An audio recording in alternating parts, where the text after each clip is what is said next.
Here are the types of houses I would avoid without even thinking twice.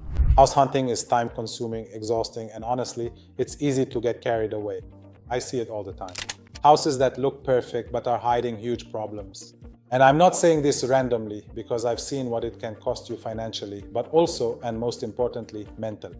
Number one, old houses, 100 years old or almost. There's something special about an old house. The worn floorboards, the heavy doors, the details you just don't see in modern builds. But personally, I pass. It's not a matter of taste, it's a matter of logic.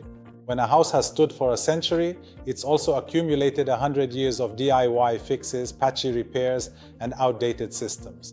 It's not that it's badly built, it's that everything has a lifespan. A 100-year-old house is a bit like a vintage car. Beautiful, but you have to be ready to maintain it.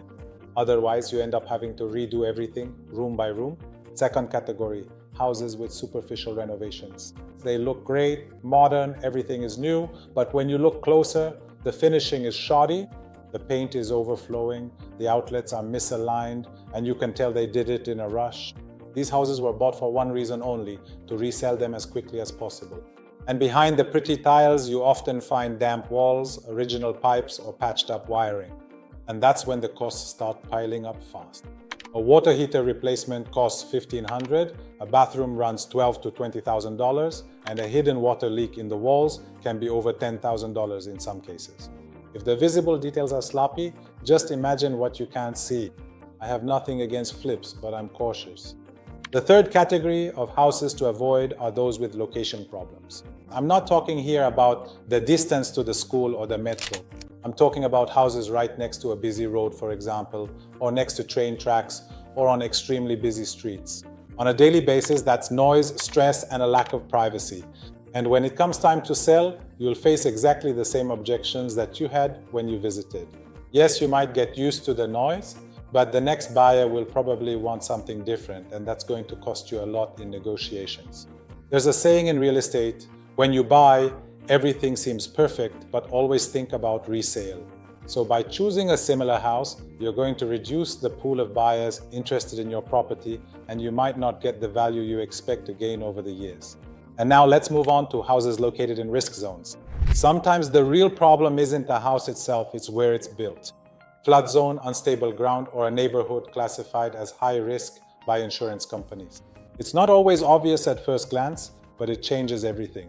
What this means in practical terms: more expensive insurance or even hard to get, a higher risk of leaks or cracks, and a complicated resale because future buyers will ask the same questions you're asking yourself. Even a flawless house can become a headache if the land or the environment is problematic. Before you start picturing yourself there, take the time to check out what's around the house. The fifth category of houses to avoid buying is a castle in a rundown neighborhood. What do I mean by that? It's because I've actually seen this happen. One of my clients built a castle, really a property that cost him $1.6 million just for the construction.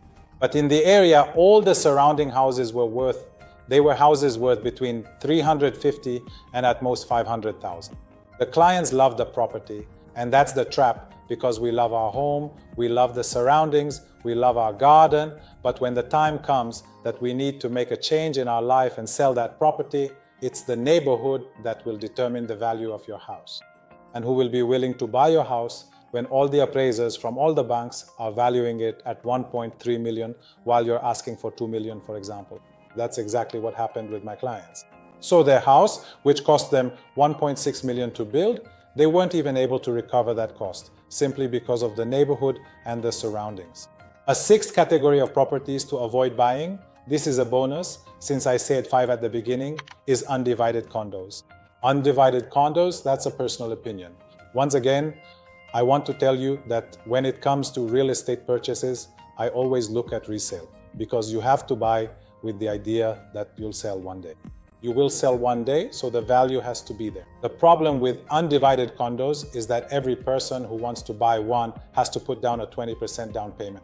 Whereas with divided condos or any other property, you can buy with at least a 5% down payment.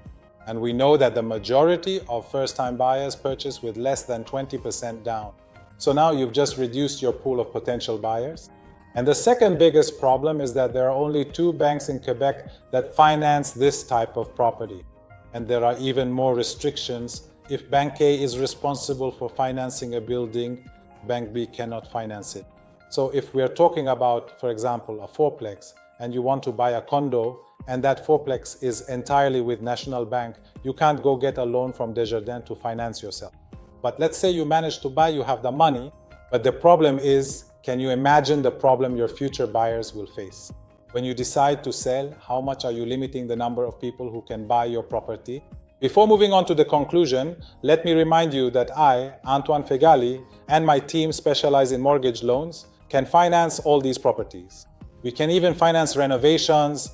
We can finance if you ever have a credit problem, as we gave examples of in this video. And the property, it's only you who decides which property you want to buy. In conclusion, there is no perfect house, but there are mistakes we can avoid. And if you find yourself in one of these situations, ask yourself the right questions before getting involved. Subscribe for more tips on real estate and financial freedom.